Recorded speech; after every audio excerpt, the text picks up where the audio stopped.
যদি ব্যর্থ হয় তাদের জন্য কিন্তু অনেক অপশন থাকে। যদি জব না করে গভর্নমেন্ট কিন্তু তাকে ওই বেকার ভাতা দিবে। আমাদের দিকে সেটা একটু এক্সট্রা প্রেশার চলে আসে অটোমেটিক, কারণ টিমে থাকা, টিমের বাইরে চলে যাওয়া, ফ্যামিলি চালানো সব কিছু কিন্তু এই ক্রিকেটের উপরই হবে।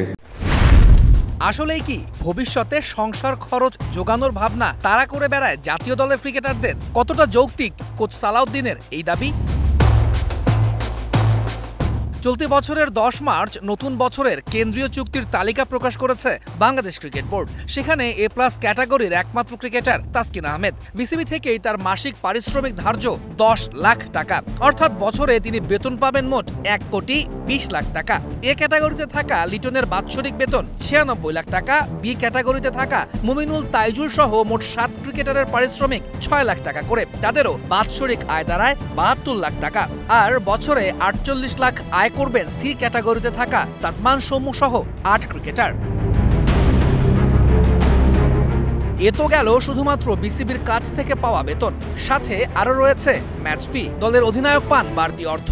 জাতীয় দলের সব ক্রিকেটারই খেলে থাকেন ঘরোয়া ক্রিকেটেও। ডিপিএল, বিসিএল, এনসিএল এর সাথে আছে দেশের ক্রিকেটের একমাত্র ফ্র্যাঞ্চাইজি লিগ বিপিএলও। সেখান থেকেও বছরে মোটা অঙ্কের অর্থ আয়ের সুযোগ রয়েছে টাইগার ক্রিকেটারদের। স্পন্সর, পুরস্কার থেকেও বাড়তি অর্থ পেয়ে থাকেন অনেক ক্রিকেটার। বাংলাদেশ পরিসংখ্যান ব্যুরো বলছে 2024-25 অর্থ বছরে দেশের মানুষের মাথাপিছু আয় $2,820 মার্কিন।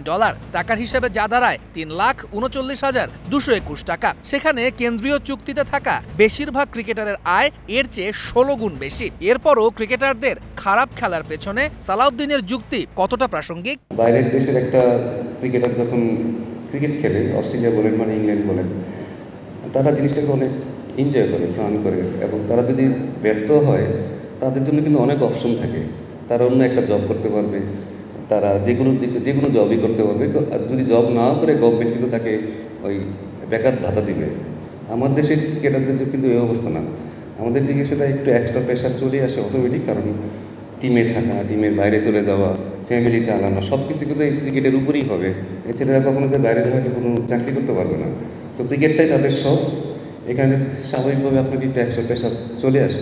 বিসিবির কেন্দ্রীয় চুক্তিতে না থাকলেও শুধুমাত্র ঘরোয়া ক্রিকেট খেলেই একজন গড়পড়তা ক্রিকেটার বছরে আয় করতে পারেন 8 থেকে 15 লাখ টাকা, যা কিনা দেশের মাথাপিছু আয়ের দ্বিগুণেরও বেশি। তৌহিদুল ইসলাম, স্টার নিউজ।